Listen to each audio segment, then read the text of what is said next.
시간은 없고 습관도 안 되고 읽어도 빨리 잊고 가능한 빨리 핵심만 오래 기억할 수 있는 방법은 없을까? 시간은 줄이고 효율은 2배로 정보 과잉 시대에 최적의 독서 기술 7가지. 1만 권 독서법. 나는 이렇게 1년에 700권을 읽었다.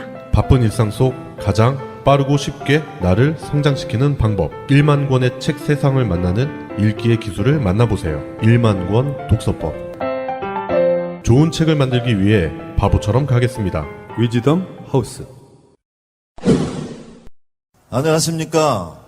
지금 꽃이 피기 시작하는 80년 5월에 정말 외로웠던 광주에서 올라온 김원중입니다. 잃어버린 이름 하나가 있습니다. 우리를 너무 사랑했던 이름이었는데 우리가 그 이름을 쫓아내었는지도 모르겠습니다. 어쩌면 이 도시의 어딘가에서 또다시 버림을 받지 않으려고 떨리는 마음으로 울고 있을지도 모르겠습니다. 그의 이름은 민주입니다. 다시는 그 민주를 떠나보내지 말자고, 민주가 좋아하는 촛불을 높이 들어주십시오.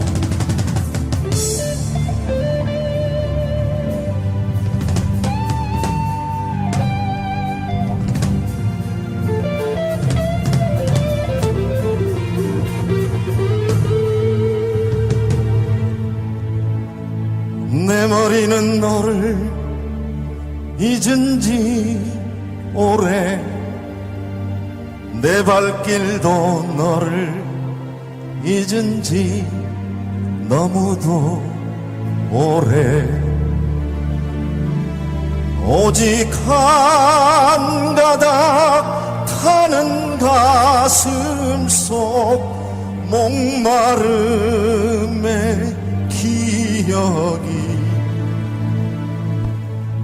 내 이름을 남몰래 쓴다. 타는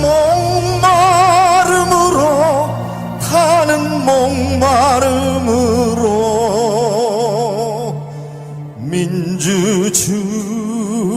민주주의여 만세.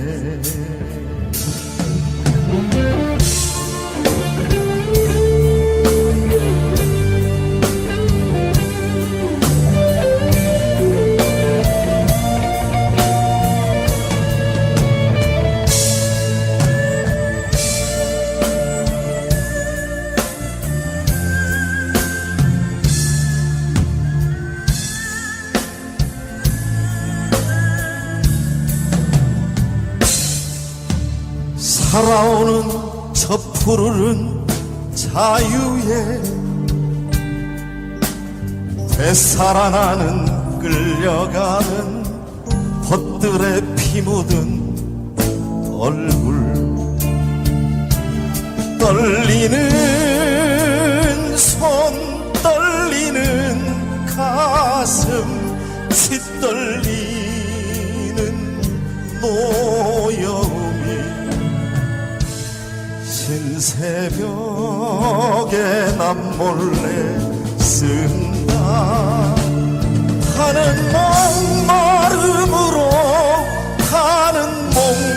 목마름으로 민주주의여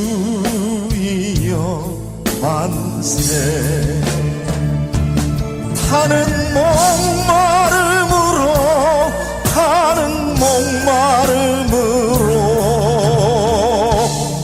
민주주의여 만세. 만세 만세. 민주주의여 만세. 만세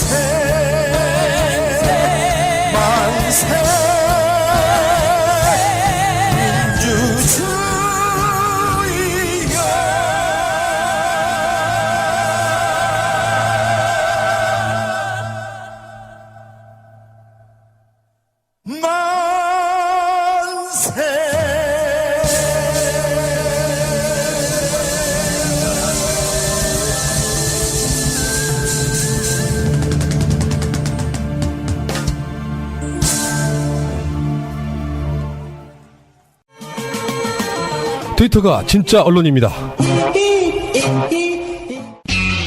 또 오랜만에 나오셨네요. 우리 심용환 작가님 어서 오십시오. 네, 안녕하세요. 심용환입니다. 그 궁금증이 하나 일단 먼저 있어요. 네. 전국계 안 나오시더라고요. 지금은 봉도사님 많이 바빠가지고 어. 진가요를 좀 쉬기로 해가지고. 잠깐 쉬기로 하신 거구나. 네, 네. 이상하게 방송은 있잖아요. 어떤 분이 잘 안 나오잖아. 그럼 불화설이더라. 무슨 연예인 나와. 그래서 심 작가님 나오신다 그러니까 누가 물어봐 달라고. 지금 그만 두신 거냐? 뭐 어떻게 된 거냐? 그 전국구의 그 최강욱 변호사도 또 한참 안 나왔었잖아요. 이게 막 불화설이더라. 참 그 이 바닥도 참. 자, 근데 최근에 탄핵이라고 하는 게 사실은 헌법에 관한 이야기잖아요. 네. 헌법 위반했냐 안 했냐. 그렇죠. 박근혜가 뭐 그런 이야기인데 요즘 보니까 심 작가님이 저번에 낸 책 있잖아요. 단박이 형사요? 예, 그거 제가 다 읽어봤거든요. 제가 처음으로 완독한 아. 책 방송하다 보면 이렇게 책들이 이렇게 들어오는데 완독하는데 한 달 정도 걸렸어요. 시간이 없어가지고 이제 책갈피 끼워놓고 읽었는데 정말 책을 쉽고 재미있게 잘 쓰시더라고. 감사합니다. 예, 이런 분이 또 책을 한 권을 더 내셔가지고 그 책 이야기 뭐 겸해가지고 한번 이야기 들어볼게요. 자, 일단 책 소개부터 먼저 할게요. 책 소개를 뒤로 가니까 사람들이 끝까지 안 듣고 어떤 집중력이 좀 떨어지는 측면이 없잖아 있어요. 네. 일단 내신 책부터 한번 소개 한번. 네, 저는 헌법의 상상력이라는 책을 갖고 왔습니다. 평소에 좋아하고 즐겨 듣는 방송에 PD님과 저번에 이제 올 때 책 한 권 들고 오니까 신비님께서 왜 한 권 들고 와? 이래가지고 제가 이번엔 출판사 얘기해서 못 간다. 그래서 제가 뜯어와서 이번에 다 제대로 준비해왔습니다. 제가 나이를 먹으니까 작가한테 직접 책 받는 게 굉장히 맞아요. 소중하다는 걸 느꼈어요. 기쁜 일이야, 그거. 예, 되게. 굉장히 그 선택받는 사람 같아서 기분 좋더라고요. 네. 그러니까 내가 책을 이렇게 이제 작가님들이 사인해주는 책을 주위의 지인들한테 가끔씩 이렇게 빌려주거나 보여줄 때 있거든요. 네. 그거 굉장히 신기해요. 이 사람 직접 만난 적 있어 뭐 이런 개념으로. 작가님 책은 지금 그 제 지인의 지인까지 지금 이렇게 돌고 있어요. 그 제가 그 받았던 책이 빌려달라고 해가지고. 아, 단박이 형사요? 네, 네. 사라고 해야죠. 아니 근데 맞죠. 그렇긴 한데 되게 죄송하네. 아, 그만큼 열독되고 있다는 얘기. 그러니까 저랑 가깝지 않으신 분들은 사보시는 얘기예요. 묘한데요. 예. 그래서 그 책이 어쨌다는 거예요. 아, 지금 헌법의 상상력. 예. 아, 그 책을 출간했죠. 예. 사실은 작년에 이제 개헌 얘기 막 나올 때, 그러니까 4.13 총선 전에 네. 저도 위기감을 느꼈죠. 저런 것처럼 할 것 같아서 외국 사례들을 봐도. 그래서 뭔가 개헌 이 부분에 대해 좀 준비를 해봐야 되겠다라고 준비를 하고 있다가 생각보다 빨리 작년 10월 25일 날 박근혜 대통령께서 이제 개헌 얘기했잖아요. 그래서 이제 원래 올해 한 중반기 정도 내려고 준비했던 책인데 출판사가 이제 지금 내야 된다. 물은 지금 들어왔다. 아하, 빨리 노를 저어야 된다. 토할 뻔했어요. 이거 제가 작업하다가. 막 쓸 수 없잖아요. 그리고 그렇죠. 이게 잘 써야 되는 게 전 중요하다고 생각하거든요. 쉽게 쓴다고 해서 내용이 없으면 안 되기 때문에 그래서 정말 이번에는 너무 힘들게 작업했습니다. 얼마나 걸렸습니까? 궁금해요. 그 지필력, 필력. 아니 기간 따지는 기획부터 시작하면 지금 한 10개월 정도 된 거고요. 실제로 쓰는 데는. 실제로 쓰는 거는 네. 한 4개월 아니 정도? 그 이야기를 여기 왜 여쭤보냐면 우리 송 작가한테 한번. 왜냐면 저분이 책을 한번 처음에 한 권 냈는데요. 네. 5탈자를 교정도 안 해주고 출판사가 됐어. 뭐야? 그래가지고 엉망이었어요. 그거는 내가 보기에는 컬렉션의 수준에 속하는 그것이 나중에는 훨씬 비싸게 팔릴 것이다. 그렇지. 저주받은 원판. 초판은 지금 어디에 숨어 있는지 찾을 수도 없어. 근데 진짜 작가라고 하는 게 정말 부지런해야 되는 게 느끼는 게 저 양반 그 책 쓰는데요. 닥달을 해가지고 한 1년 이상 걸렸는데 실제로 책을 내는 데는 사실 몇 주 안 걸리는 그러니까 부실하게 나오는 거예요. 꾸준히 쓴다거나 뭔가 이렇게 집중을 해야 되는데 그게 안 되니까 네. 한번 전수 좀 해주세요. 책 쓰는 법. 뭐라고 얘기했대요? 전수해서 될 일이야. 인간 자체가 게으른데. 디스 좋아. 이런 디스 좋아. 야, 돈 들여 대필 작가 둘만 붙여줘 내가. 자, 근데 제가 궁금한 거는 네. 일단 키워드는 나중에 보더라도 최근에 박근혜 탄핵 정국에서 사실은 범국민적으로 헌법 책들을 많이 읽어봤단 말이에요. 네.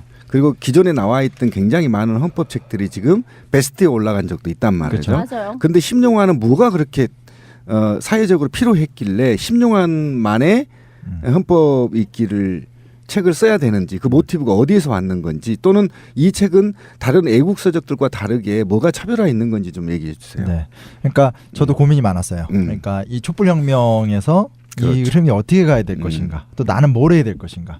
실제로 뭐 시민단체나 뭐 국민운동 본부 이런 데서도 도움 요청도 왔었고, 뭐 정치권에서도 도움 요청이 오고, 나름대로 뭐 여기저기 구경을 가봤어요. 근데 느꼈던 현실은 정치권은 내 후보를 대통령 만들겠다는 생각밖에 없고, 그렇죠. 또 뭐 시민운동 쪽이 더 좋지만 또 이제 저도 제 롤이 있다라는 고민 때문에 어떻게 될까 고민을 많이 하다가 결국 중요한 것은 제가 갖고 있는 뭐 역사, 인문학적인 능력을 바탕으로 좀 좋은 화두와 논의를 좀 만들어가고 싶다라고 해서 집필을 하게 된 거고요. 굳이 헌법 얘기를 끌고 들어온 건 우리 헌법조문에 뭔 내용이 있느냐 하나하나를 얘기하고 싶다기보다는 우리의 역사가 헌법으로 만들어졌고, 그렇죠. 반대로 헌법이 우리 역사를 또 규정하고 있다라는 것을 역사적으로 증명해 보고 싶었던 거죠. 왜냐하면 역사적으로 다르네요. 차이점이 있네요. 네, 왜냐하면 촛불의 결과가 결국은 누구 대통령을 뽑냐가 아니라 저는 새로운 세계를 건설하는 거라 생각하거든요. 근데 그 그렇죠. 세계를 건설하는 방식이 헌법을 새로 만들든 개정을 하든 아니면 있는 걸 갖고 잘 쓰건 간에 그건 좀 판단이 있겠지만 중요한 사실은 헌법이라는 주제를 관통하지 않고는 안 된다라는 좀. 제가 그 질문을 왜 던졌냐면 최근에 제가 김재동 씨가 헌법을 달달달 외웠다고 했잖아요. 네네. 근데 그의 강의를 한번 들은 적이 있어요. 네.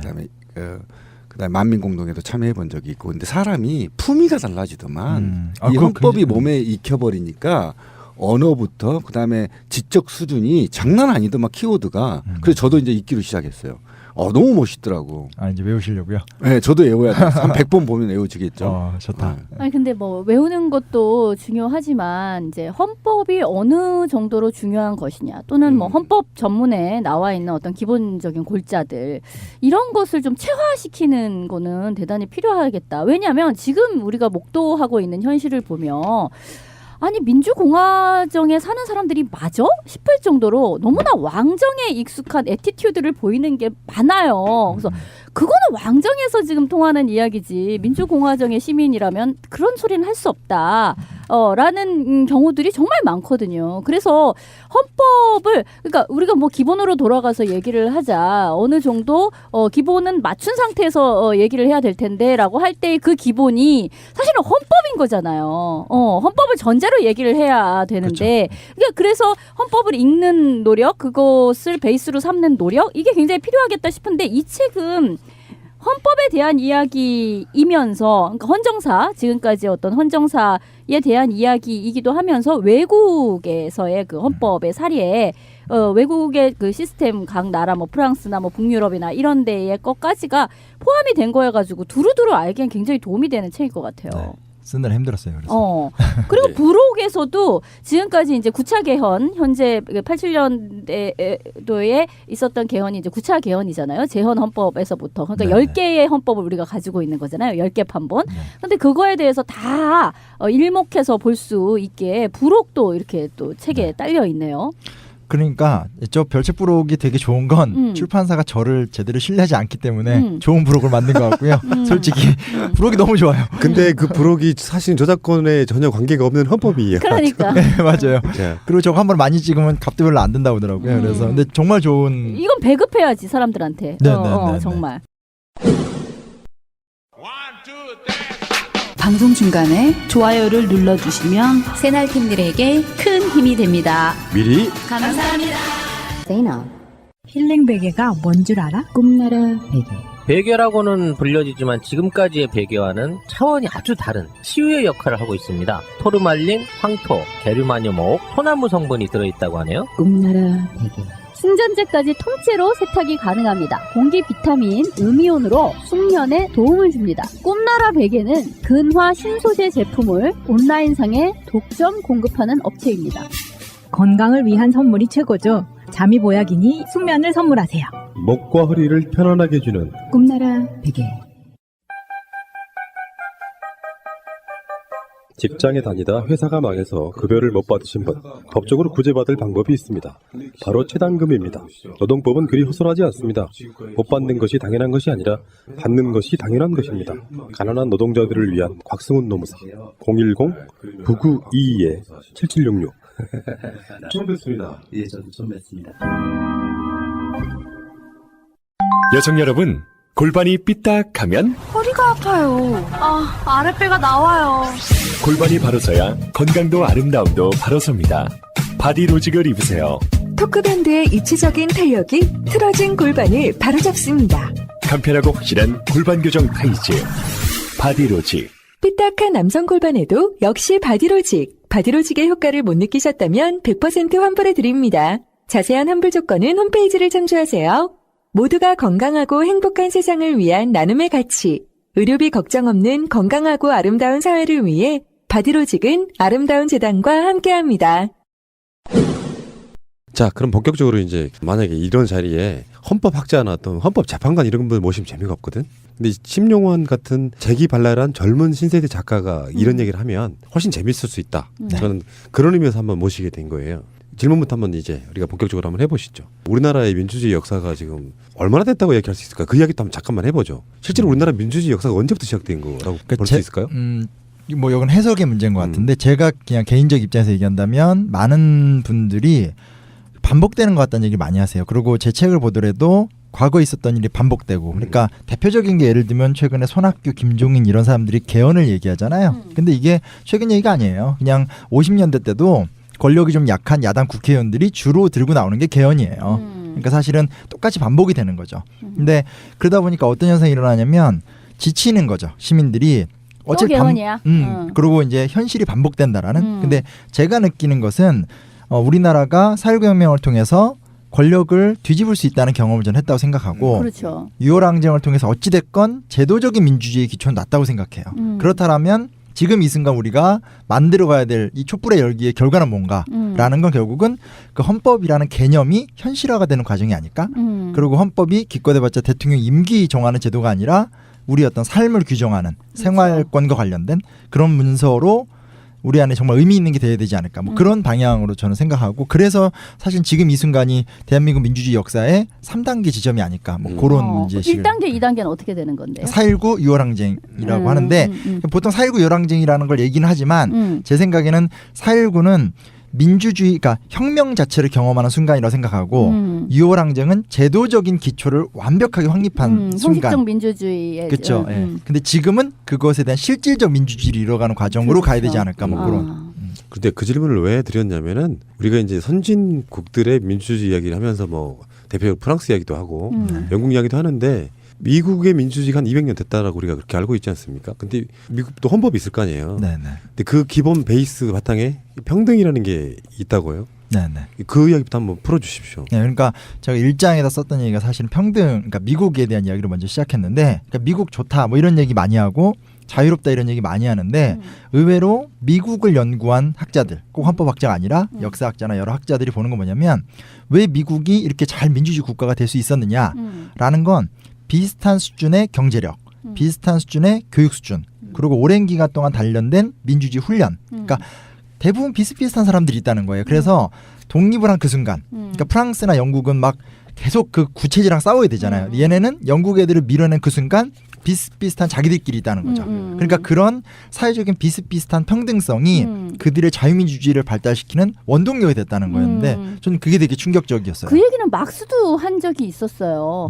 막스가 미국은 이미 이 진화된 시민이 형성이 되어져 있고 그 시민들에 의해 만들어진 거기 때문에 굉장히 새롭고 발전이 가능한 그런 사회다. 이렇게 막스도 얘기를 한 적이 있었어요. 그러니까 우리가 사실은 재벌개혁이라든지 뭐 이재용 구속 이런 문제들에 대한 광범위한 사회개혁이 따라주지 않으면 우리나라의 민주주의는 발전하지 못한다라는 거죠. 그걸 따로 떼서 생각하면 안 되는 거고 아까도 김재동 씨 얘기를 했지만 실제 헌법조문의 3분의 2는 다 경제적이고 사회관리적 조항들이잖아요. 네. 그래서 그런 것들 자체가 헌법적 사고고 그런 것들에 기반한 사회개혁이 이루어질 때 우리 사회 민주주의가 발전할 수 있는 거지 뭐 여기까지가 김종인이 얘기하는 것까지가 뭐 헌법이고 이런 어떤 이재용 재벌개혁 이런 거는 아주 비헌법적 발상이고 저는 그게 아니라는. 아니 제가 이게 정말 한법을 알아야 되겠구나라고 느꼈던 것 중에 하나가 앞에 말씀드렸던 왕당파들이 아직도 존재하는구나 하는 어떤 기함을 할 만한 이야기이고, 또 하나는 자유민주주의를 자신들은 얘기를 하면서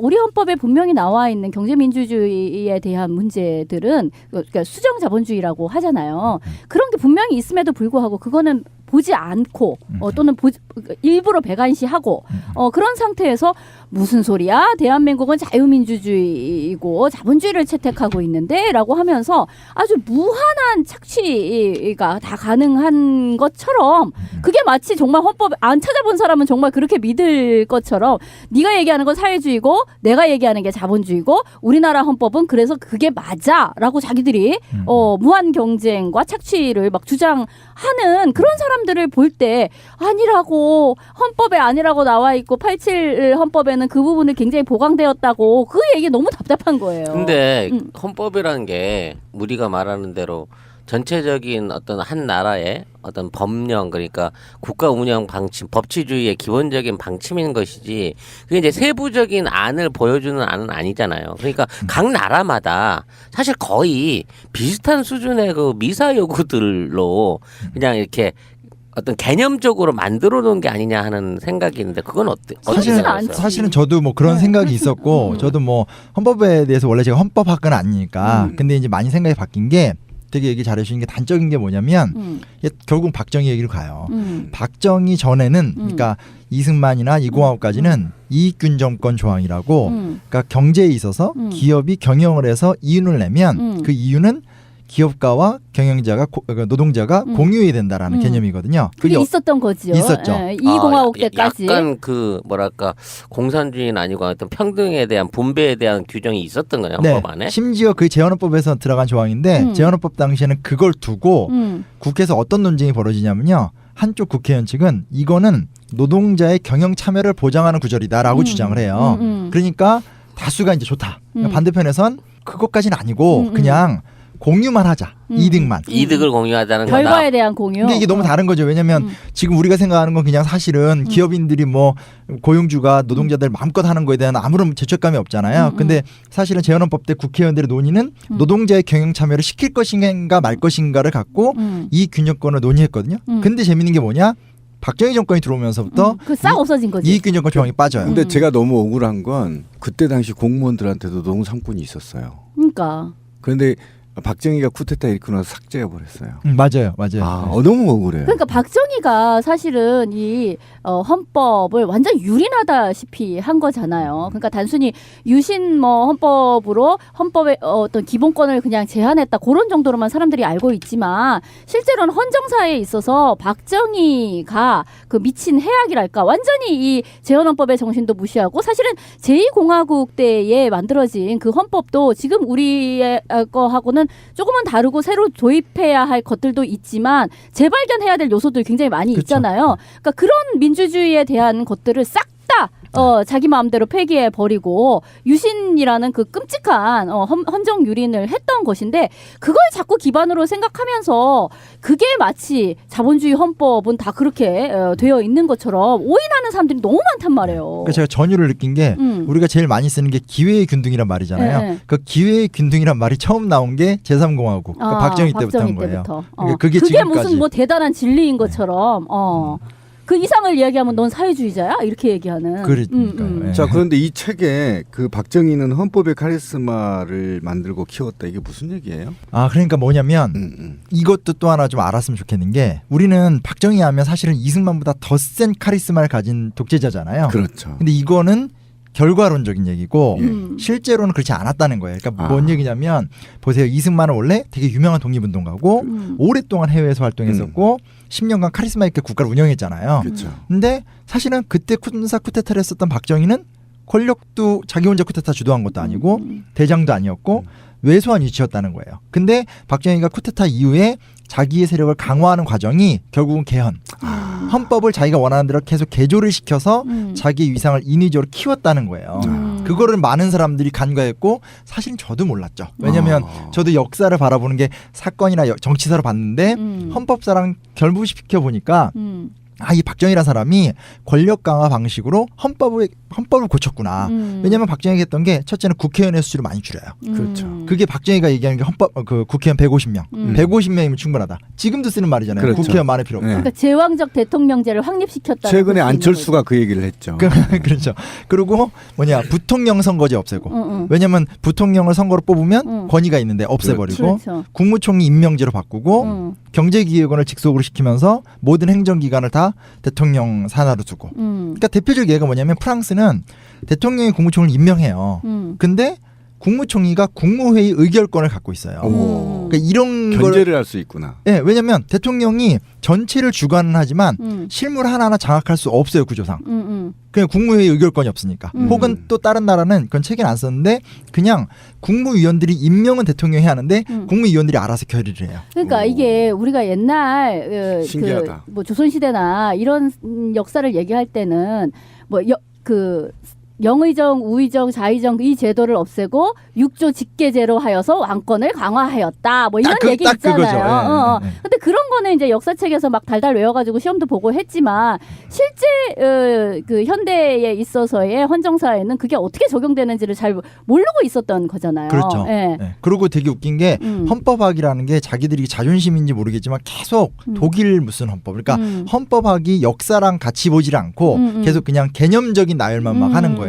근데 웃긴 게 우리나라에서 기본권 개념 있잖아요. 이렇게 개인의 그런 걸 말로 잘 쓴 건 아까 이제 되게 잘 지적해 주셨지만 박정희 때예요. 그러니까 박정희 때가 되게 웃긴 게 뭐냐면 실제 중요한 건 다 자기 위주로 몰고 추상적인 권리 규정은 또 되게 잘해주는 그걸 실제로 안 지키는 그리고 이제 이익균정권 같이 딱 봐도 이거는 해줬다가는 큰일 날 것 같은 경우 또 없애버리고 그러니까 사실은 어찌됐건 헌법사를 얘기하더라도 박정희를 얘기하지 않을 수 없는 그런. 그래서 결과적으로는 대한민국이 제왕적 대통령제로 변질돼 버린 꼴이 됐다. 네, 그건 확실한 그렇게 돼 버린 거죠. 네. 그게 개선되지도 않았고. 그래서 3부가 민주주의 기본인 3부가 견제 균형이 완전히 깨져버린. 그렇죠. 그러니까 헌법을 이용해 권력을 강화한 박정희의 딸이 그 헌법을 위반해서 지금 탄핵 직전에 와 있는 거네요. 아이러니하죠. 헌법한테 쳐 맞아야 되는 거지. 진짜.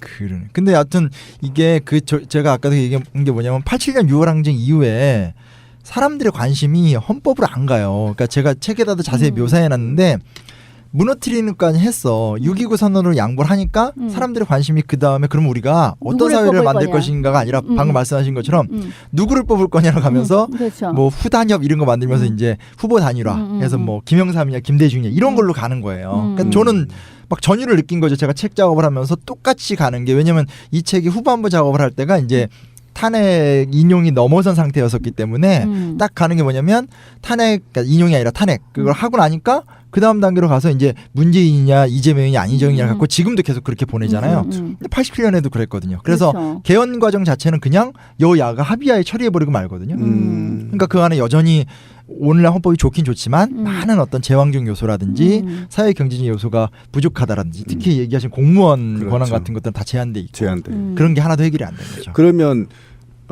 어쨌든 재헌헌법으로 다시 돌아가서 이 책에 보면 프랑스 이야기하고 미국 이야기 또 더 나아가 일본 얘기까지 있더라고요. 그러니까 어떻게 이 연관이 있는 건가요, 우리 헌법이? 어떻게 이야기가 이렇게 전개가 되나요, 우리 헌법하고? 그러니까 이제 그 남의 나라 얘기를 다 자세히 쓰지는 않았고요. 그 나라의 특징적 요소가 좀 우리나라의 어떤 과정과 비슷한 것들이 좀 있다라는 생각이 들어서 이제 이렇게 대비하는 형태로. 짤막하게 얘기 좀 해주세요. 궁금해요.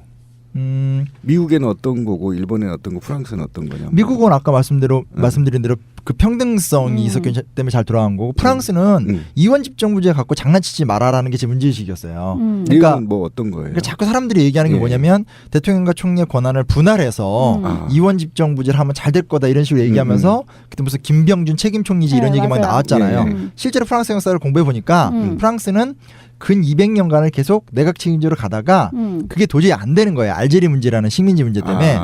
그래서 그 소위 말하는 심각한 국난을 극복하려고 드골이라는 2차 세계대전의 영웅을 끌어와서 그 사람한테 권한을 많이 준 거거든요. 근데 여기서 중요한 게 뭐냐면 그 드골이 그러면 유신헌법처럼 마구 헌정을 유린했냐? 그건 아니라는 전혀 거죠. 아니라는 거예요. 근데 박정희 때 그 김기춘이가 유신헌법 해설서 쓰면서 계속 드골 얘기를 하는 거예요. 프랑스처럼 강력한 뭐 대통령제를 만든다.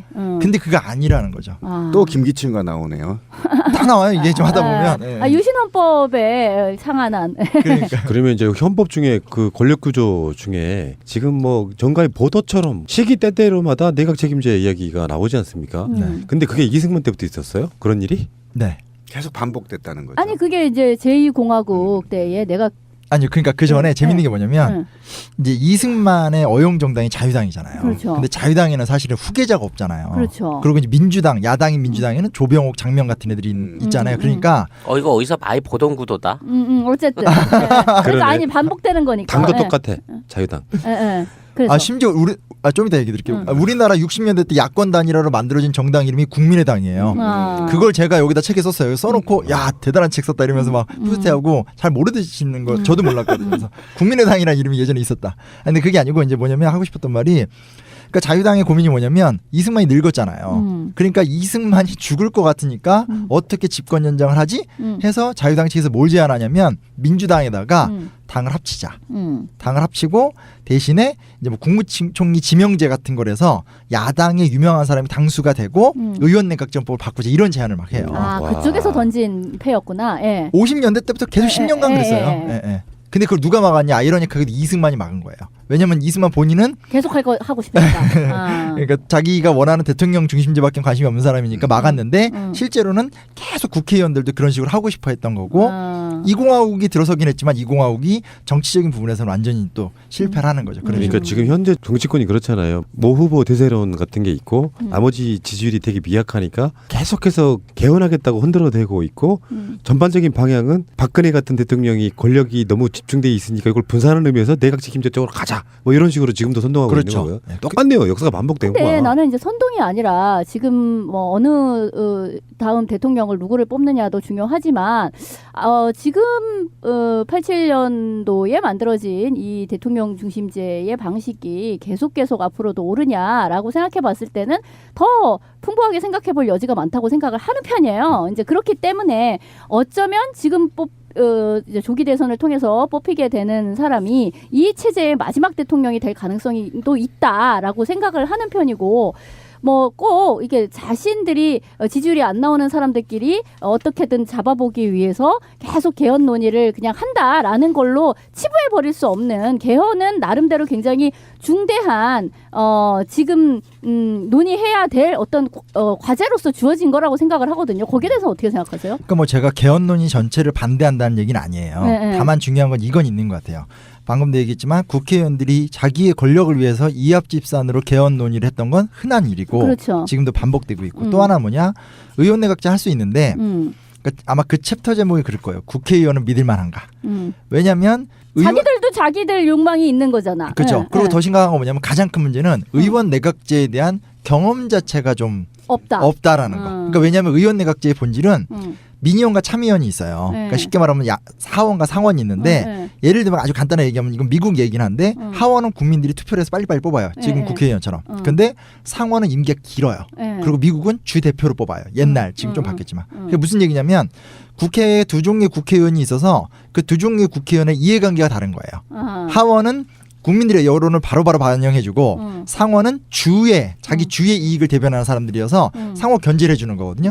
그런 경험이 우리가 없다는 거예요. 그러니까 의원 내각제가 나쁘다는 걸 얘기하거나 개헌 논의를 하지 말자는 게 아니라 하는 건 좋은데 우리가 해본 경험이 뭐냐를 기초로 해서 얘기를 풀어야지 그냥 의원 내각제 바꾼다고 해서 갑자기 상황이 좋아진다 이건 아니라는 거죠. 그리고요 또 하나 이제 개헌 논의에서 우리가 꼭 얘기가 나와야 될 것 중에 하나가 지금 대통령 중심제와 국민의당까지가 생긴 이후에 이제 다당제가 그러니까 뭐 3당 구조 혹은 지금 이제 4당 구조가 어느 정도 굳어지는 상황이다라고 봤을 때. 이 양자는 사실 어울리지 않는 조합이잖아요. 대통령 중심제는 결국은 양당제적인 구도로 갈 수밖에 없는 건데 이 다당제의 묘미를 살리기 위해서는 무슨 독일식 정당명부제라든가 이런 거에 대한 논의가 자꾸 이제 얘기가 되잖아요. 그거에 대해서는 어떻게 생각을 하세요? 제가 계속 부정적인 얘기만 하는 건지 모르겠는데 예를 들면 의원 내각제는 우리가 훈령이 덜 됐다라고 하고 또 이제 소위 말하는 비례대표제나 독일식 정당 명부제를 얘기하는데 네. 그러니까 저는 하지 말자는 얘기는 전혀 아니에요. 뭐든지 생산성 있게 나가야 되는 건 맞는데 다만 어떤 A라는 제도가 들어선다고 해서 바로 A라는 세상이 만들어지지는 않는다라는 걸 얘기하고 싶은 거였어요. 그러니까 독일을 얘기하는데 저기 제 책에도 독일이라는 내용이 들어가 있거든요. 독일은 제가 저 책 쓰다 힘들었던 게 독일 자료를 구하는데 다 우리나라에 있는 자료는 다 히틀러예요. 이런. 근데 제 관심사는 어쩌다가 히틀러가 나왔느냐를 알고 싶었거든요. 그렇죠. 근데 다들 히틀러의 세계만 설명을 하고 있어요. 그래서 되게 고생을 많이 했는데 결론은 뭐였냐면 독일은 성숙된 민주주의를 경험하지 않고 자꾸 영웅이 나오는 거예요. 그 영웅이 누구냐면 비스마르크.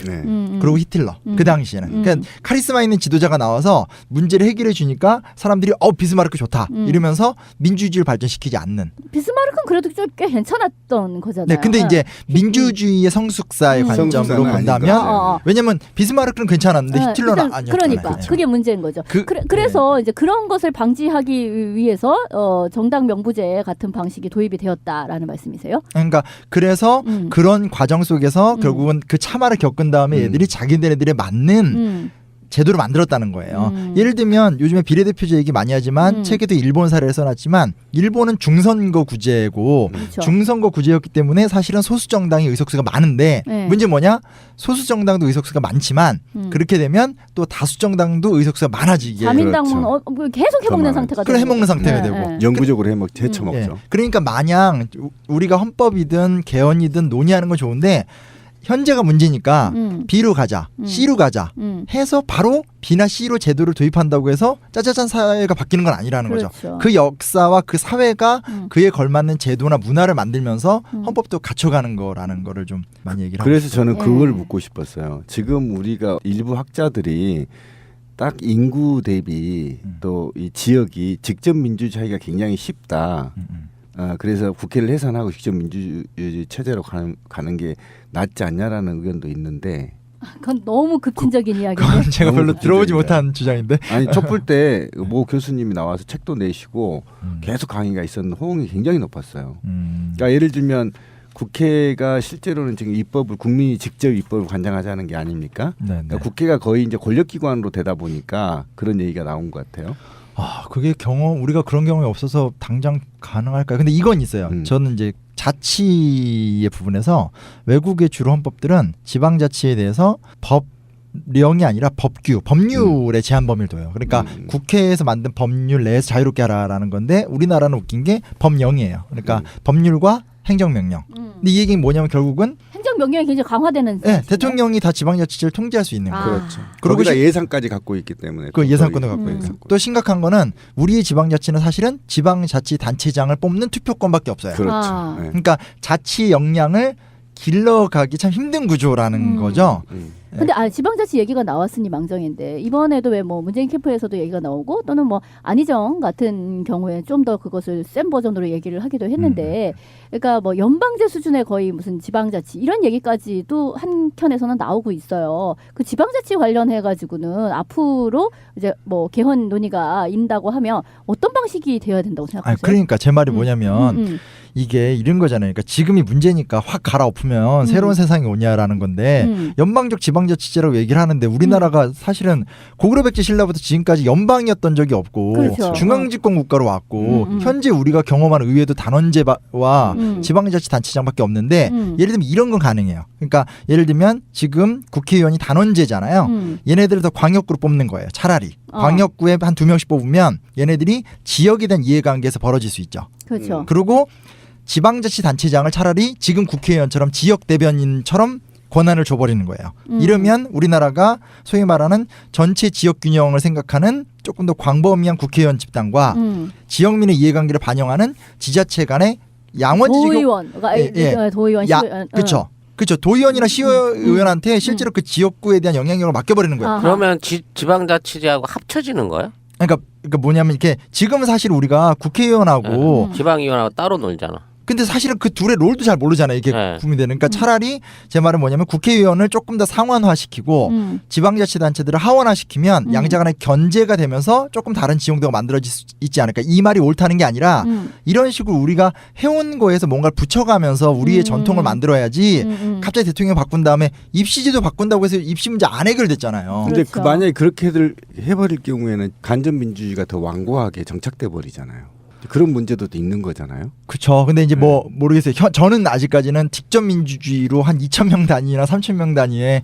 하부적인 섹트에서 어떻게 운영하는 건 경험해 보진 못해서 그런 것들은 해줘야 된다고 생각하는데 일단 제가 말하고 싶은 거는 그냥 뭐 연방적 자치제든 이런 거창한 말로는 해결이 된다기보다는 지금 우리가 갖고 있는 자산을 하나하나 어떻게 잘 바꿔가면서 우리 사회를 우리가 원하는 대로 갖춰갈 것이냐라는 합리적 생각이 굉장히 지금 중요한 정확하지 얘기를 않을까. 했는데 령으로 지자체가 할 수 있는 게 없잖아요. 그것과 관련해 세수만 교환을 해도 지자체가 할 일이 엄청 많거든요.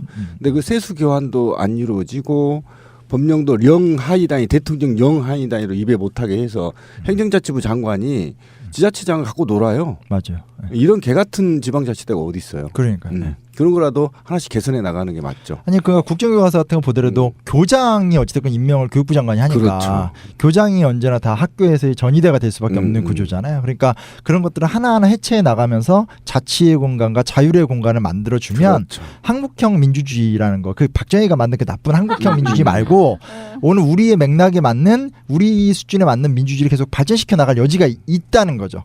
근데 자꾸 계속 언론에서 나와서 하는 얘기들은 거대한 담론으로 마치 옛날 이명박이 입학사정관제로 바꾸면 입시제도 해결 다 된다고 했는데 해결 하나도 안 됐잖아요. 안 됐죠. 그런 것처럼 더 심화됐지. 네, 야당에 누가 나와서 그럴듯한 말을 한다고 해서 그게 좋은 세상이 되는 건 아니라는 거죠. 완도 황토집 김치입니다. 저희는 광주에서 전통식품 제조업을 하다가 소비자에게 좀 더 좋은 환경에서 식품을 제공하고자 내 식구가 전남 완도로 귀촌하여 사업을 같이 하고 있습니다. 아버지께서 친환경에 관심이 많으셔서 부모님과 동생과 같이 완도에서 황토집을 짓고 황토 공장을 지어 운영하고 있습니다. 처음 시작은 된장, 간장, 청국장, 참기름, 들기름으로 시작을 해서 지금은 새로 공장을 지어 위생적인 환경에서 김치를 만들고 있습니다. 농약을 안 쓰고 비료는 깻묵을 발효시켜서 씁니다. 양념으로 들어가는 농수산물은 전부 완도산입니다. 홈페이지는 완도푸드.kr. 주문 전화는 010-3114-2273 061-554-2273. 우리도 만나고 좋은 거 먹읍시다. 매트리스를 잘 만드는 전문기업 쇼인 침대가 만드는 내 신발 속 매트리스. 필바운드 깔창. 고급 실리콘 소재라서 많이 걸어도 발이 아프지 않아요. 162개의 에어 기둥이 발 모양에 맞게 설계되었습니다. 에어 펌핑 작업으로 온도와 습도가 유지됩니다. 포도 선물, 임산부, 성장기 청소년, 발이 아프신 분에게 아주 효과가 좋습니다. 필바운드 깔창은 구두형, 스포츠형이 따로 있습니다. 믿고 쓰는 딴지 마켓에서 판매합니다. 산악회, 각종 스포츠 동호회 등 단체 문의는 031-922-3374로 문의주세요. 검색창에 필바운드 또는 필바운드 깔창을 검색하세요. 와, 이거 누가 만들었냐? 쇼인 침대가 만드는 내 신발 속 매트리스. 중국에서 왜 성공을 못하는 거예요? 원래 한국 물건이 중국에서 인기 있는 건 사실인데 문제는 이제 중국 애들이 유통을 직접 다 해버리니까 물건만 우리나라에서 만들고 돈은 중국인들이 다 챙기는 거, 이게 문제인 거죠. 그럼 어떡하지? 그래서 이런 업무를 대행해 줄 수 있는 킹스필드가 필요한 거죠. 동대문, 남대문 프랜차이즈 협회 각종 협력사들을 쫙 끼고 계속 모집을 하고 있는데요. 제조업체와 한국의 창업자들을 연결해 준다 이거죠. 또 중국에서 10대 그룹인 상업그룹이 협력업체래요. 항구도 열어놨고 대기업이 보호도 해주고 중국으로 제품도 보내주고 사업자 등록도 다 해줘요. 중국에 5대 은행이 있는데 공상은행, 거기서 통장 개설, 외환 관리까지 다 해준다고 합니다. 창업자들은 물건을 받아서 팔기만 하는 거죠. 검색창에 킹스필드라고 검색을 해보세요. 지원 협력 업체도 모집 중입니다. 개헌 이야기 할 때 그런 이야기 많이 나오잖아요. 개헌은 사람들은 인식 속에 거의 99%가 권력규조 개편이라고 생각하는데 실제로 개헌은 인권을 더 강화한다거나 뭐 소수자의 권익을 대변한다거나 복지를 더 강화한다거나 그런 쪽으로 발전돼야 되는 게 일단 맞잖아요. 제와의 분배를 더 강화하거나. 네. 그런 논의는 사실상 별로 없는 것 같고 항상 4년 중임제냐, 의원내각제냐 이런 식으로만 계속 도는 것 같아서 정치 몰입애들의 권력 그렇죠. 다툼. 지금 현재 뭐 개헌특위가 국회에서 지금 가동 중이긴 해서 저번에 그 발안제 같은 거 그런 거 뭐 추진해 보겠다라고 하는데 그 헌법이라고 하는 것 자체에 대해서 지금 헌법재판소가 따로 있는 이유가 사실 우리 법감정으로는 박근혜 그냥 내려왔으면 좋겠지만 최대한 법에 의해서 뭔가를 하겠다라고 지금 한 3개월 가까이 끌고 있는 거잖아요. 그렇죠. 근데 저쪽에서는 이게 편파적이고 약간 무법지대처럼 헌법재판소를 막 이미지화 시켜가지고 탄압이나 당하고 있는 양 이렇게 헌법마저도 이 사람들이 이용해 먹고 있는 거예요. 어떻게 보면은 그 시간을 헌법이 벌어주는 결과가 돼버리는. 그래서 저는 그런 생각도 가끔씩 해봐요. 물론 법이라고 하는 게 욱하는 성격에 국민들이 와 들고 일어나서 끌어내렸더니 이 사람 죄가 없네? 뭐 이렇게 될까 봐서라도 뭔가 헌법재판소의 기능을 만들어 놓은 거겠지만 어쩌면 그래서 민주주의가 좀 지치고 힘든가 봐요. 우리가 그냥 그 당시 들었던 수많은 보도만으로도 박근혜 그냥 내려오면 맞는 건데 어떻게 생각하세요? 그런 지점들에 대해서는. 그렇죠. 그렇게 느끼고 그건 이제 제가 독일 편에다가 썼던 말인데 헌법 사이에도 틈이 있다. 이게 이제 소위 말하는 독일 보수주의자들이 많이 썼던 말이래요. 그러니까 아무리 글을 잘 써놔도 그 글을 악용하면 된다라는 거예요. 근데 똑같은 짓을 지금 하고 있는 거죠. 그게 너무 답답한 부분. 그러면 이 책을 제가 살짝 봤는데 그 유신 시대의 도시산업선교회 그런 이야기를 썼어요. 제가 약간 뜬금없었고 제 느낌에는. 그 다음에 이제 북유럽 이야기를 썼단 말이에요. 이게 헌법과 무슨 관련이 있습니까? 그것 때문에요. 그러니까 PD님 너무 아까 얘기를 정확하게 해주셨는데 우리는 헌법 얘기하면 권력구조 개편밖에 모르는데 헌법 내용의 3분의 2는 다 기본권 관련된. 네, 사회권, 노동권 같은 우리의 생활세계의 내용들이잖아요. 그렇다는 걸 계속 입증하고 싶었어요. 그러니까 재헌헌법 때도 광복군 총사령관이었던 지청천이 국회에서 무슨 얘기를 하냐면 우리 민족이 나아가야 될 길은 민족 사회주의다라는 걸 주장을 대놓고 해요. 그러니까 우리가 북한 같은 공산국가는 아니지만 충분히 사회주의적인 가치를 받아들이는 어떤 그런 국가 이런 얘기를 막 했고 지금으로 말하면 완전 정북이네. 근데 그 사람이 광복군 총사령관이란 말이고 그분이 대동청년단 단장이니까 완전 구구파가 그런 소리를 하고 있는 거예요. 그리고 그랬는데 그게 이제 하나하나 왜곡되면서 사실은 북유럽 같은 나라들이 북유럽이 지금처럼 사회복지 국가가 됐던 기간이 놀랍게도 1910년부터 35년 그러니까 우리나라가 일제시대 때 그랬는데 그들이 그렇게 노력을 해서 이렇게 발전시켰다면 우리는 그때 막 도시산업선교회니 뭐 YH 사건 전태일 이러면서 헌법에 보장된 권리를 정말 손톱만큼도 인정을 안 하던 그거를 이제 좀 대비를 시켜보고 싶었던 거죠. 봐라, 헌법은 이런 노력 속에서 우리 어떤 광범위한 사회복지라든지 우리의 생활세계를 바꿔가는 것이 헌법이지 절대로 권력구조 개편만의 문제가 아니다. 그렇죠. 뭐 그런 대비용으로 사실은 좀 그렇게 묘사를 넣었던 거죠. 야, 시기에 적절한 책이네요, 그럼. 그러네요. 바로 그런 게 듣고 싶었고 심 읽고 작가님, 싶었죠. 심 작가님 보면 영리해. 뭐 굉장히 스마트해요. 시대가 뭘 원하는지 아는 사람이야. 이런 분도 정치해야 되는데. 그러니까 다들 정치만 하면 안 되죠. 어쨌든 제왕적 리더가 나와서 헌법을 개혁해야 한다 이런 것도 굉장히 조심해야 된다. 이거 교훈 정말 저 배웠어요 오늘. 감사합니다. 근데 우리나라 헌법이 만들어진 것은 기본적으로 광복 이후잖아요. 독립 이후인데 그 당시 헌법이라는 것이 어쩌면 지금 2000년대에는 좀 안 맞는 것도 있잖아요. 그렇죠. 어떻게 보면. 그래서 신비님은 항상 그런 이야기 하시거든요. 지금은 한 사람이 리더가 끌어가는 게 아니고 다수 대중이 이렇게 의지를 모아서 끌어가는 지금 현재가 딱 그 상태 아니에요. 촛불이라고 하는 게 그런 의미를 갖고 있다고 보면은 그런 개선의 여지가 굉장히 많은 거죠. 지금 현재 헌법이. 그런 점들을 중점적으로 뜯어 고쳐야 되는데 개헌하면 항상 아까 말씀드린 것처럼 권력 구조에만 계속 매달려 있는 거예요. 근데 개인적으로 한번 여쭤볼게요. 헌법 관련한 책을 쓰셨으니까 본인은 권력 구조만 놓고 이야기하면 어떤 권력 구조를 현실에 맞는 걸로만 따진다면? 일단은 저는 그 굳이 제왕적 대통령제를 치유한다면 뭐 저는 5년 단임제를 뭐 8년 중임제 이거는 별로 관심 없어요. 왜냐면 5년 단임제도 나름의 장점이 있는 것 같아요. 딱 끝나니까 이명박 대통령을 다시 만날 일은 없잖아요. 그렇죠. 그래서 저는 마냥 5년 단임제가 부정적이진 않고 그것보다는 아까 얘기한 거 그러니까 우리나라만큼 이렇게 대통령이 대통령 됐다고 모든 권한을 갖고 있는 나라가 없거든요. 그쵸. 그러니까 부통령 선거제를 한다라든지 혹은 국무총리가 말만 책임 총리가 아니라 국무총리의 권한을 세게 하는 방법은 하나예요. 국무회의 의결권을 주면 돼요. 그러니까 프랑스가 딱 그래요. 프랑스가 대통령이 총리를 임명하지만 국무회의에서 쉽게 말하면 대통령이 10개를 밀어붙일 때 총리는 100개를 밀어붙일 수 있어요. 그러니까 임명을 하더라도 총리나 국무위원의 자율성이 대단해요. 그러니까 저는 5년이냐 8년이냐는 막 알아서 했으면 좋겠고 그것보다는 제왕적 대통령제의 폐해는 그 임명된 국무위원에게 자율성을 주면 된다라는 것들이죠. 그리고 마냥 선거권도 의미가 없는 게 요즘에 뭐 법관 선거권 얘기하잖아요. 이렇게 그 투표로 사법부장. 네네 하는데 그것도 미국을 자꾸 선출직으로 예, 만드는. 그건 제가 책에다가 썼다가 뺐는데 그 미국 같은 경우 보면 그 연방대법원은 다 임명제예요. 그리고 실제로 주에서 일부 그렇게 하는데 전혀 효과적이진 않아요. 왜냐하면 그런 데까지 사람들이 신경도 안 쓰고 특별한 문제가 없는 한 문제가 안 돼요.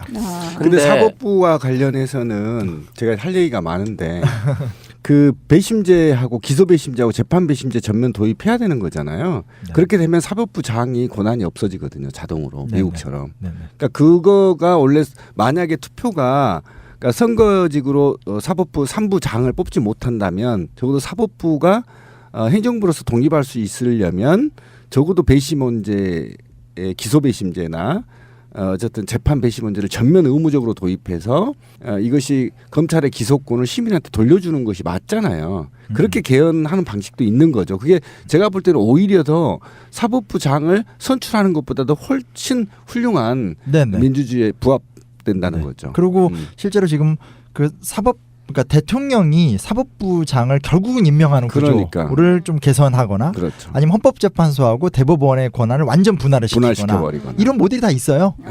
비교적 외국의 사례를 봤을 때 우리가 이제 제왕적 대통령제라는 말을 한국적인 그 현행 정치 체계에서 많이 쓰는데 대통령제와 내각제가 구분해서 봤을 때 내각제로 간다고 해서 어떤 뭐 제왕적이고 독선적인 권력이 안 나타난다 뭐 이런 사례가 있나요? 비교를 해봤을 때? 그러니까 그거는 이제 사실은 오늘 했던 얘기로 돌아가는 거죠. 그 나라의 역사와 그 나라의 사회 수준이 결국은 국민성이라든지 네. 어떤 그 시민들의 반응이 만들어내는 거지 정치 제도 자체로 인해서 그렇게 되는 건 아니라는 거죠. 단적인 예로 지금 프랑스도 비상대권을 갖고 있어요. 대통령이. 그러니까 비상대권이 뭐냐? 쉽게 얘기하면 이거예요. 힌덴부르크 독일 대통령이 히틀러를 임명했던 게 비상대권이에요. 그러니까 우리식으로 말하면 그 이제 유신 직전에 비상 상황 딱 비상조치법 통과시키고 유신 밀어붙이는 그런 걸 비상대권이라고 그래요. 우리나라는 헌법적으로 없죠. 우리나라는 의회 해상권도 없잖아요. 근데 프랑스는 비상대권도 갖고 있고 의회 해상권이 헷갈린다. 아무튼 비상대권을 갖고 있어요. 근데 비상대권을 쓴 일이 있냐? 프랑스 대통령들이. 없어요. 없어요. 드골도 안 썼어요. 드골 그 카리스마 있던 드골 대통령도 자기 의견을 이렇게 유지할 때는 그러니까 요구할 때는 막 국민투표 같은 거 시도하거든요. 근데 국민투표 딱 패배하니까 딱 물러나 버려요. 그러니까 그 결국은 그 나라의 국민 수준, 민주주의 수준의 문제죠. 그렇죠. 정치 수준이죠. 우리가 집회 같은 데 나가가지고 교통법 위반으로 도로에 나왔다고. 도로교통법 위반. 근데 사실은 헌법에는 이제 집회 결사 뭐 이런 게 자유가 있잖아요. 그래서 그런 것 때문에 나중에 또 헌법 무슨 소원 들어가고 막 그래요. 그게 어느 게 더 우선이 돼야 된다고 생각하세요? 헌법이 당연히 우선이 돼야 되겠지만 실제로는 뭐 우리가 경찰을 욕할 수밖에 없는 나라였기 때문에 그렇지만 현실적으로 치안 유지나 이런 거를 해야 되는 입장에서는 또 그런 것도 볼 수밖에 없는. 그러니까 장기적으로는 어떤 식으로 나가야 됩니까? 이 책에는 거기까지는 안 써 있고요. 그러니까 개인적인 사견을 한번 여쭤보는 거예요. 아니 근데 헌법적 가치가 우선한다고 생각을 하고 그리고 사실은 제가 헌법을 들고 온 이유도 그거거든요. 그러니까 뭐 이런 얘기가 있어요. 니체가 뭐 기독교를 노예의 종교다 이렇게 얘기를 하고 뭐 초인을 강조 이런 일화들이 있잖아요. 근데 그런 것처럼 저는 반대로 생각해요. 힘없는 일반 대중이 자신들을 억압하는 권력자를 통제할 수 있는 유일한 합법적 수단이 저는 헌법이라고 생각하거든요. 적어도 이 사회에서는. 그렇다면 헌법적 가치가 지상 명령화가 되어가는 것이 전제인 거지. 그걸 반대로 생각한다는 건 말이 안 되는 것 같아요. 그래서 당연히 뭐 과정상 부작용이 생길지 모르겠지만 헌법적 원칙 속에서 집회할 시의 자유를 보장하고 그 안에서 생기는 문제들을 어떻게 부작용들을 개선해 나갈까 식으로 예를 들면 최근에 뭐 그 태극기 집회하는 사람들이 보여주는 그 말도 안 되는 행태 같은 것들은 또 경찰들이 제대로 하는 게 없잖아요. 그렇죠. 그 뭐예요 그건 그 사람들은 왜 단속을 안 하고 제자가 편의점 거기 알바하거든요. 아니, 진상 난장을 핀다는 거잖아요. 아니 진상 난장 정도가 아니라 막 폭력적 위협을 굉장히 막 느끼니까. 저도 계속 맞고 다닌다고 얘기했잖아요. 손 맞아가지고 좀. 왜 맞고 다니세요? 아니 그냥 기습적으로 쳐요. 마음 아프게. 근데 아까 그 얘기 저도 굉장히 현장에서 많이 한 건데, 그러니까 제가 아까 전자에 얘기했던 게 이 책이 너무 소중했던 게 뭐냐면 이번 촛불이나 박근혜가 우리한테 큰 선물을 줬다면 바로 이 헌법을 공부하게 만드는 것이었잖아요. 그러니까 그동안에 우리가 헌법을 너무 등한시했고 시행령이나 법령을 우선해 했잖아요. 솔직히 이게 대통령 고난이 너무 세서 그런 거 아닙니까? 그런데 이것이 지금 제가 볼 때는 적어도 저도 공무원 출신이고 이제 법을 집행하는 하위 단위에 있었잖아요. 그러면 헌법 같이 입에된 게 너무 많아요. 하나 예를 들어볼게요. 그러니까 집회를 해서 내가 도로를 나갔어. 그럼 도로교통법 위반 딱지 하나 끊으면 돼요. 네. 그렇잖아요. 5만 원짜리. 그런데 소환해서 조사를 받아요. 70법으로. 그리고 결국 벌금은 도로교통법으로 5만 원짜리 끊는단 말이에요. 그죠? 네, 네. 그러면 이때 내 인권이 사라져버린 거잖아요. 그렇죠. 이거에 대해서 경찰이나 공무원들이 굉장히 내가 국민들의 인권을 지금 침해했구나라는 걸 죄의식을 못 느낀다는 거예요. 이게 저는 어떻게 바꿔야 될지 고민했는데 김재동이 강의를 듣고 와 이게 바로 공무원들한테 헌법을 잊게 만들어야 되겠다. 이런 생각을 했다라는 근데 거죠. 제 생각은 이런 게 있어요. 제가 봤을 때 국민적 헌법적 수준에 대한 이야기가 나올 수밖에 없는데 그렇죠. 예를 들어서요. 정권이 바뀌었어요. 이제 민주정부가 수립됐는데 지금 태극기 들고 나오시는 분들이 나오는 집회를 일상적으로 우리 말하는 이제 정반대로 해석할 수밖에 없어. 쟤네들은 도로로 걸어 나와가지고 불법적으로 도로를 무단 점거하게 되면 이거를 어떻게 처벌할 것이냐에 대한 고민을 또 할 수밖에 없단 말이에요. 그러니까 그런 고민들에 대해서 최소한 우리가 헌법을 수호하고 지키고자 하는 의지가 있는 사람들이라고 하면 저는 그들에게도 그런 방식으로 이렇게 좀 표현이 좀 애매하긴 한데 순화된 집회. 그러니까 순화된 집회 이런 차원이 아니라 우리는 지금 야 도로교통법이 중요해 지금 헌법이 중요하지라고 이야기를 하고 있잖아요. 근데 진짜로 헌법을 지키는 방법은 정반대로 그들이 도로교통법을 위반했을 때 만약에 민주정부가 똑같은 식으로 처벌할 거 아니에요. 그럴 때는 또 정반대로 니도 헌법 뭐 주고 이런 식으로 정반대로 해석해 버릴 수 있단 말이에요. 그러니까 모든 법의 적용에 있어가지고 최소한 우리가 헌법 수호자라고 한다면 그 기준이 동일해야 된다. 네. 저는 그렇게 생각하는 거거든요. 네, 네. 도로교통법 위반이 뭐가 중요해? 헌법이 중요하지라고 이야기할 수 있잖아요. 근데 그것을 도로교통법을 지켜 가야 되는 쪽으로 민주정부가 바뀌었을 때 만약에 우리가 그 이야기를 할 거라고 하면 배치에 있어서 정반대의 논리를 서로 항변해야 되는 모순점이 생기는 거라니까요. 근데 이제 원칙적으로는 헌법을 국민이 만드는 거고 국민 안에서 국민이 선출한 국회의원들이 법률을 만드는 거고 법률 안에서 행정명령이 작용하는 거고 그 진행이 되는 거니까 사실 이게 충돌되는 게 아니라 헌법의 기준 속에서 합리성을 가지면 되는 문제잖아요. 그래서 뭐 그렇죠. 우리가 박근혜 씨가 그 뭐죠? 너무 원론적인 얘기를 했나요? 취업 규칙 있잖아요. 행정 규칙으로 명내려 버린 거잖아요. 그런 거는 사실은 상위법에 다 입에드는 거거든요. 근데 그거를 상위법에 입에댔다 하더라도 대통령이 입에했다 하더라도 이 문제에 대해서 집요하게 따지고 무력화시키는 과정이 장애투쟁밖에 없다라는 거예요. 난 이게 너무 안타깝더라고요. 그러니까 기득권들이 유지하기 위한 법은 광의 해석하고 그다음에 우리 같은 민초들이 적용되는 법은 너무 타이트하게 적용시켜 버린다는 거예요. 예를 들면 저희 예전에 집회마다 전부 채정해가지고 전부 통보 보냈잖아요. 수천 명한테. 맞아요. 그래서 지금 보수단체 거의 테러 수준에 있음에도 불구하고 또는 어제 제가 분명히 눈으로 봤어요. 경찰 싸대기는 기본이에요. 그런데 그들은 체포 안 해요. 제가 만약에 길거리에서 경찰 싸대기 때렸으면 수갑 채워버리거든요. 집회 때. 근데 그들은 그렇게 상기국 집회나 박사모 집회들은 그렇게 봐줘버리는. 이게 정말 뭐 개판인 나라가 돼버린 거죠. 그러니까 그게 이 얘기가 이제 엎어치나 매치나가 되게 될 수도 있겠지만 아까도 말씀드린 대로 사회 수준이란 문제가 되는 게 예를 들면 프랑스가 왜 대통령제가 살아남았냐면 왕당파를 흡수하기 위해서 살린 거거든요. 그렇죠. 그러니까 의원 내각제 국가인데 최근 말고 옛날에 원래 의원 내각제 국가인데 왕당파를 밀어내고 남는 거예요. 그러니까 그러면 권력이 약한 상징적인 대통령제를 유지해서 국가의 통합은 좀 지켜주겠다. 그러니까 대통령이 이를테면 왕정의 어떤 그림자 같은 형태인 거잖아요. 대신에 절대로 얘한테 권한을 주면 안 된다. 그래서 권한을 줄였었죠. 근데 그게 나중에 깨진 거기 때문에 지금 상황은 사실은 지금 상황 자체가 너무나 모순적이고 뭐 하기 때문에 이 상황 자체로 지금 바로 이런 담론을 딱딱 붙여서 설명하기 좀 힘든 부분들이 좀 있는 것 같아요. 근데 저는 아까 나무님 이야기가 약간 위험할 수도 있다는 생각이 드는데 이를테면 우리가 뭐 정권이 바뀌었어요. 그러면 마치 왼쪽 오른쪽이 거울상처럼 바뀌는 것처럼 그렇게 생각을 하는 분들이 계세요. 그러니까 이거는 또 어떤 진영 논리에 갇히는 문제인데 뭐 그렇게 되었을 때에 헌법을 적용할 것이냐, 뭐 집회의자 뭐 그냥 법을 적용할 것이냐, 이제 지금의 어떤 그러니까 거울상처럼 자꾸 그 얘기를 하는데 그게 아니라 이를테면 외국 같은 경우에 표현의 자유를 인정하지만 홀로코스트에 대해 부인을 하는 거에 대해서는 금지를 한다든가 또는 뭐 다 사상의 자유를 인정하지만 그 자유 자체를 부인하는 파시즘에 대해서는 굉장히 엄격한 어떤 제재를 가한다든가 이런 것이 되어야 되는 거잖아요. 지금 태극기 집회를 하는 사람들이 가령 정권이 이제 바뀐 이후에 저런 방식의 집회를 한다라고 했을 때 집회의 자유는 용인하되 문제는 거기에서 나오는 주장들이라든지 그 사람들이 행하는 어떤 폭력의 문제에 대해서는 그 자체로 굉장히 단호하게 대응을 해야 되는 것이지 뭐 똑같은 뭐 무슨 거울상이어가지고 이쪽은 그걸 다 인정해 줘야지 그러니까 그래야 민주주의지 이렇게 볼 문제는 아닌 거잖아요. 제 말을 오해하고 계시는데 우리 쪽이 길거리 나가서 도로교통법으로 걸리면은 헌법에 자유가 있는데 뭔 소리냐 하다가 정권이 바뀌면은 어버이연합들이 도로를 점거하면은 도로교통법으로 처벌해라 이야기하는 기준이 달라지는 것을 우리들 스스로가 일단 법을 지키는 상태에도 중요하다라고 생각하는 거예요. 내면의 이중성 이런 얘기를 하신 것 같아요. 그러니까 결국은 우리도 집회하더라도 도로 나가면 적어도 집시법이나 기타 이런 게 아니라 도로교통법 위반으로 딱지 뗄 걸 각오하고 집회하는 거예요. 네, 그렇게 하면 되는 겁니다. 근데 그 이상의 내가 응징을 받는 걸 저는 나쁘다는 거예요. 저 같은 경우는. 자, 그러면은 이제 이런 질문 한번 드려볼게요. 총괄적으로 뭐 사실 헌법 이야기하면 지금 이게 1시간으로 되겠어요? 아마 모르긴 해도 이거 우리 이야기하라 그러면 한 10시간도 할 수 있죠. 네네. 진짜 쓰러질 때까지 할 수 있어. 당 떨어지기 전까지는. 초콜릿도 필요해.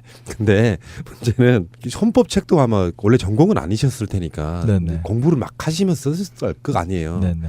그렇다고 보면 우리나라 헌법에서 뭔가 조금 하자랄까요? 부족한 점이 있을 거라고 저는 보거든요. 그렇게 공부해 보신 결과 우리나라 헌법에 개선돼야 될 만한 사항들이 뭐뭐 있습니까? 부족하다거나 너무 과잉됐다거나 그런 것들이 있잖아요. 지금 헌법이 우리가 살아가는 생활 세계에서 큰 문제가 된다라는 것들이 많은 것 같지는 않아요. 그러니까 첫째 권력 구조는 아까 얘기한 대로 그렇게 좀 바꾸는 게 중요한 것 같고 자치나 사법부 문제 같은 것들도 좀 개선이 필요하고 아까는 뭐 사법권 투표 그러니까 법관 투표제를 나쁘다고만 얘기했지만 실제로는 20화국 헌법에 보면 다 투표권 그러니까 투표를 뽑거든요. 법관은 그런 실행은 안 됐지만 있기 때문에 그 정도의 개선들은 있는데 문제는 사회 경제적인 부분이에요. 그러니까 우리의 생활 세계의 문제인데 실제로는 대부분의 내용들이 다 안 지켜지고 있는 것들이 투성이죠. 다만 뭐가 있냐면 이것도 결국은 박정희의 유산인데 헌법의 조문들이 놀랍게도 다 주어가 국가가 많아요. 국가. 그러니까 원래 헌법은 이게 율령이 아니잖아요. 그러니까 국민의 권리 보장인데 국민에게는 뭐 국민은 이렇게 가야 되잖아요. 근데 우리나라 헌법은 압도적으로 구절이 뒤로 가면 뒤로 갈수록 국가는으로 가요. 아하. 왠지 이해가 딱 오시죠. 예. 박정희 시대 때 그런 것들. 그래서 국가가 균등하게 사회를 발전시킨다. 국가가 뭐 복리를 다성시켜야 된다. 근데 우리가 할 수 있잖아. 여기서 짐이 국가다 이렇게 되는 거잖아요. 나중에. 그렇죠. 그러니까 그 권력을 잡은 사람들은 짐이 국가가 되는 거고 모든 건 다 그냥 국가가 주도하는 게 되는 거고 우린 더더더 수동적일 수밖에 없고. 그래서 지금 우리 국민들 일부가 국가와 대통령을 구분 못하는 그런 현상까지 이 현상까지 발생되는 거예요. 사실 국민이 국가 아닙니까? 바로 그거. 그러니까 어떤 실체 땅덩어리가 아니고 헌법은 그렇다는 거죠. 그렇죠. 주권자가 국가인 거죠. 왜냐하면 재헌헌법 같은 경우는 실제로 그 이제 특권 계급을 인정하지 않는데 그렇죠. 특권 계급이 형성될 때 그거를 조정하는 거를 국가의 의무로 봐요. 그렇죠. 그리고 나머지 부분에서는 그러면 특권 계급이 조성이 안 되게 하려면 뭐 토지 개혁이라든지 뭐 임야 문제라든지 뭐 다 정리하는 구절이 나와요. 그렇죠. 근데 이게 제3공화국부터 지금까지 헌법들은 다 뭐냐면 국가가 건강한 국민 경제를 달성하기 위해서 국가가 이거저거 다 할 수 있다는 식으로 규정이 돼 있죠. 그러니까 이걸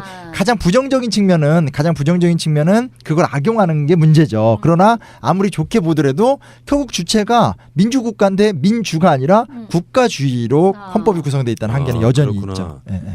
그러면은 박근혜 탄핵과 이 촛불은 아마 우리 역사에 가장 경험해 볼 수 없었던 어쩌면 가장 큰 사태, 미증유의 사태.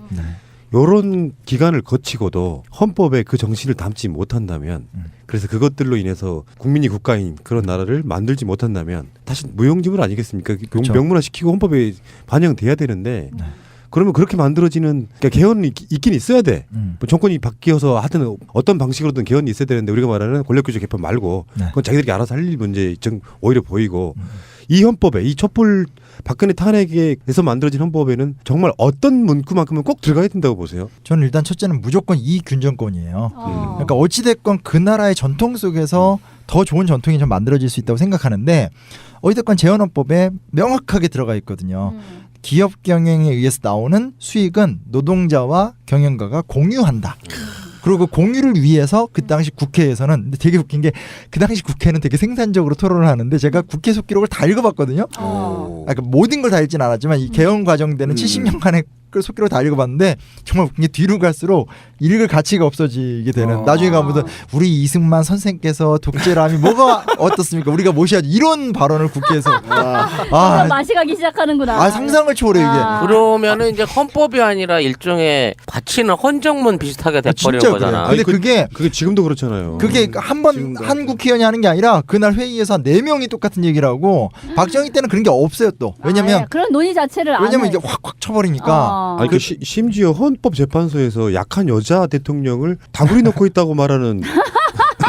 그러니까 그때도 어떤 김진태가 있었단 얘기네. 네, 근데 이제 재헌헌법 당시에 보면 이익균정권을 두고 문시환, 제가 이름도 안 까먹어요. 너무 인상적이었는데 문시환 의원이 뭐라고 주장하냐면 이건 결국은 노동자의 경영 참여 보장이다. 요즘으로 말하면 이사진에다 몇 명 이상 이게 저기 노동자 넣어야 된다. 학교로 말하면 사립학교에다가 뭐 이사 중에 교사 대표 몇 명 넣어야 된다. 교장 공모제라든지 이런 거 얘기하는 거거든요. 지금 그런 이야기를 하면 다 정복 빨갱이라는 소리를 할 거 아니에요. 그러니까 남의 나라 얘기는 별 의미가 없어서 우리나라 얘기로 하는 게 좋고 임시정부 얘기도 많이 하지만 임시정부보단 그냥 대한민국 정부 빼도 박도 못하는 오늘 우리 얘기 대한민국사로 봤었을 때도 재헌헌법에는 이익균정권이 있고 그 이익균정권을 부활을 시켜서 이제 한편에서는 기업 경영의 문제, 한편에서 사회복지의 문제에 대한 새로운 정거점을 마련했습니다. 저는 그 아까 부록이 참 좋다고 얘기를 했잖아요. 거기에 보통 왜 헌법학 책에도 보면 뒤에 이렇게 그 동안에 재헌헌법에서 이게들이 있어요. 과거 헌법이. 네. 근데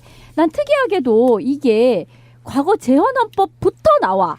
이거는 그래서 맨 뒤에 87 헌법이 마지막으로 나오잖아요. 맞아요. 근데 보통 다른 책에는 지금 헌법이 제일 앞에 나오고 그다음에 어떻게 발전했다는 이야기를 알기 위해서 뒤로 이렇게 거꾸로 순으로 들어가거든요. 그래서 그래서 재헌헌법을 제일 앞에다 놨구나.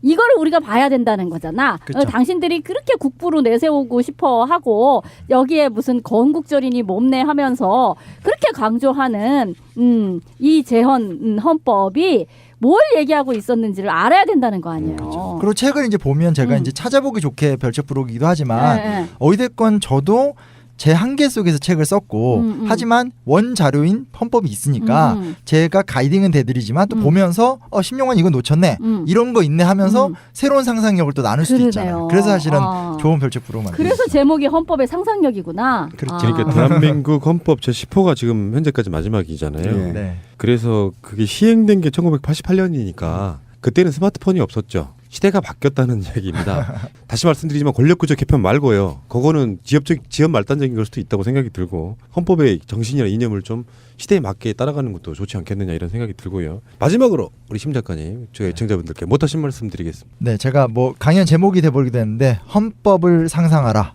헌법으로 상상하라 이런 말을 했어요. 책에도 나온 얘기입니다. 그래서 헌법 자체가 우리에게 주는 많은 상상력이 있고요. 우리가 또 우리의 생활 세계를 헌법으로 투영시킬 때 새로운 세계를 만들 수 있습니다.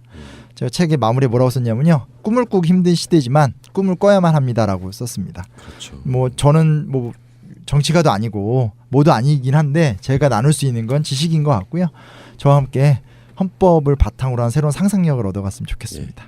국가의 주인인 국민이 국민답게 살 수 있게 해주는 최후의 보루 헌법에 관한 이야기였습니다. 헌법의 상상력 많은 분들 구매해 주세요. 예, 고맙습니다. 예, 감사합니다. 감사합니다.